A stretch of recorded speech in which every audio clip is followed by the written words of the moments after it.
Você já ouviu falar da macabra história das crianças psicopatas, no qual elas teriam assassinado um garoto de 2 anos brutalmente? Esse caso repercutiu por vários países.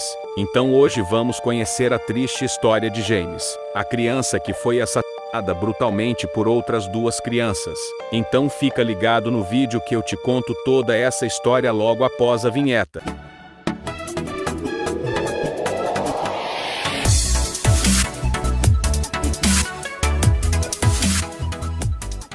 Esse caso ficou conhecido na Inglaterra. Esse é o caso de John e Robert. John nasceu dia 3 de agosto de 1982 e Robert no dia 23 de agosto de 1982. Na época do caso, eles tinham 10 anos de idade e moravam em Liverpool, na Inglaterra. Eles tinham uma vida normal, mas no dia 12 de fevereiro de 1993, eles mataram aula e foram para um shopping perto da cidade e ficaram jogando nos fliperamas que havia por ali. E no mesmo dia, James, de apenas 2 anos, estava passeando com sua mãe, Denise, no mesmo shopping que estavam aqueles 2 meninos. James nasceu no dia 16 de março de 1990. Ele era uma criança muito feliz e alegre. E nesse dia, lá no shopping, a mãe de James se distraiu dentro de uma loja, e o garoto acabou saindo da loja sem que sua mãe percebesse. E é nesta hora que Robert e John estavam ali parados, observando as pessoas que passavam por ali. E eles acabam vendo James brincando sozinho fora da loja, onde estava sua mãe, e foram conversar com o menino. Logo em seguida, os 3 saíram do shopping, e a mãe do James nem percebeu a ausência de seu filho. Quando ela se deu conta, o menino já não estava mais por lá. As 3 crianças saíram do shopping e andaram por cerca de 4 quilômetros. E nesse trajeto, cerca de 38 pessoas viram os 3 juntos. James parecia muito triste e com medo. Ele estava chorando muito, segundo relatos de pessoas que o viram. Somente 2 pessoas pararam eles, perguntando o porquê dele estar chorando muito. James estava com um machucado na cabeça. Quando a primeira pessoa parou eles disseram que era o irmão mais novo deles, e que o menino só tinha caído, mas já estavam indo para sua casa. Na segunda vez que foram parados, disseram que estavam levando o menino ferido para a delegacia, porque ele estava perdido. Eles continuaram andando, e logo depois pararam em uma ferroviária que havia por ali. E foi lá que aconteceu o crime mais chocante que ninguém ainda tinha visto. John e o Robert fizeram coisas terríveis contra o James. Eles jogaram tijolos no menino, e depois jogaram tinta azul em seus olhos e rosto. Bateram nele com uma barra de ferro, que pesava mais de 10 quilos. Pilhas foram colocadas em sua boca. A polícia suspeita que houve algum tipo de violência sexual, pois os sapatos, meias e cuecas de James haviam sido tiradas. O garoto sofreu várias fraturas no crânio, que estava todo fraturado, com sinais de hemorragia. Ao todo foram feitos 42 ferimentos. Para piorar, eles teriam deixado James nos trilhos do trem depois dele ter desmaiado. Depois que os 2 psicopatas saíram do local, o corpo da criança foi cortado ao meio por um trem que passava naquela hora. O corpo de James foi descoberto 2 dias depois, em 14 de fevereiro. Um patologista alegou que o menino havia sido morto antes de ser atingido pelo trem. Então chegaram à conclusão que não foi um acidente, e sim um homicídio. A polícia ficou chocada com a cena, e nunca imaginaram que havia sido feito por 2 crianças perversas. E como James havia sumido no shopping, a polícia pegou todas as imagens de câmeras de segurança. Notaram que ele saiu com 2 crianças maiores. Mas como as imagens na época não eram muito nítidas,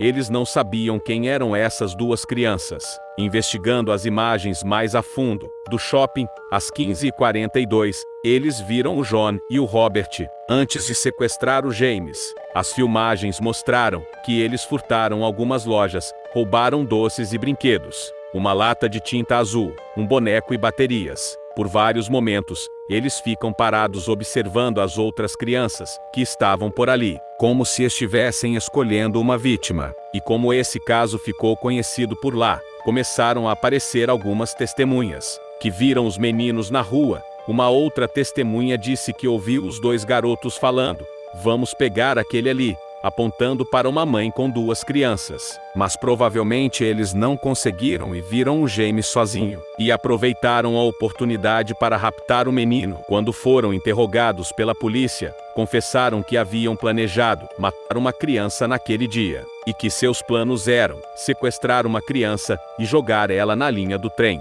para ver a criança morrer.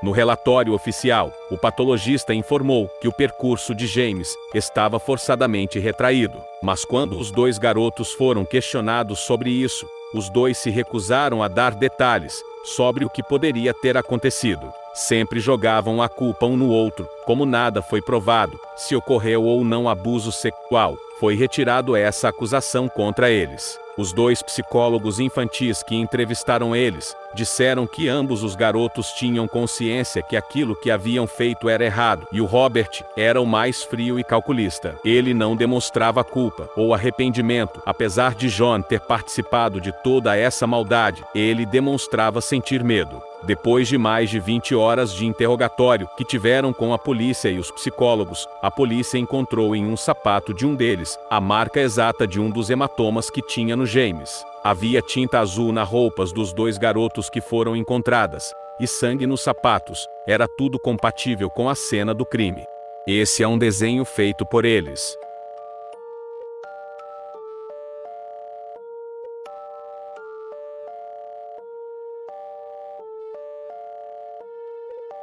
Depois do caso ficar famoso na mídia, uma comoção muito grande foi gerada. Os trilhos onde o corpo de James foi encontrado foi coberto por flores. Em torno de 500 pessoas se reuniram na porta do tribunal para mostrar sua indignação com o caso. No dia do julgamento, eles foram chamados de Criança A e Criança B, tentando preservar a identidade dos garotos. Mas devido à repercussão do crime, o juiz do caso resolveu divulgar as verdadeiras identidades.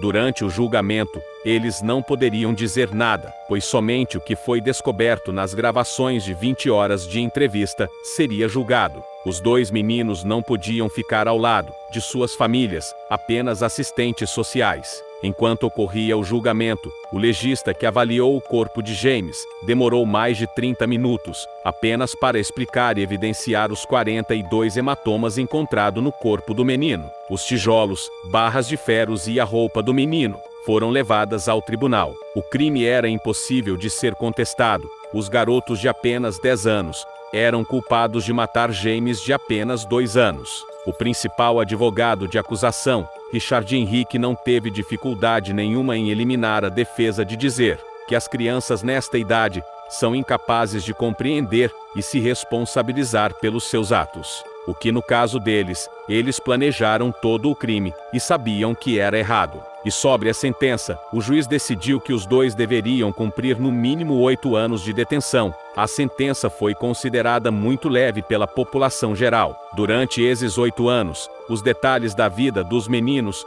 eram registrados 2 vezes ao dia. Eles receberam novos nomes e foram ensinados a esconder a sua verdadeira identidade para não causar tumulto na entidade que estava. Apesar de aparentarem ter um bom comportamento, ambos meninos relataram um quadro de estresse pós-traumático, e John, em particular, dizia ter pesadelos e flashbacks do crime. No ano de 2001, após muitas discussões e prolongamento de pena, os garotos foram liberados, após cumprirem no mínimo 8 anos de sentença. Mas antes de serem liberados, algumas coisas foram incluídas, como não entrar em contato um com o outro, não terem contato com a família de James. Eles foram proibidos de visitar a região, que foi onde tudo ocorreu. Eram obrigados a obedecerem toques de recolher, caso fosse preciso. E se algum deles violassem alguma das regras, ou fossem considerados um risco para o público, eles poderiam ser devolvidos para a prisão. Uma liminar foi imposta na mídia após o julgamento,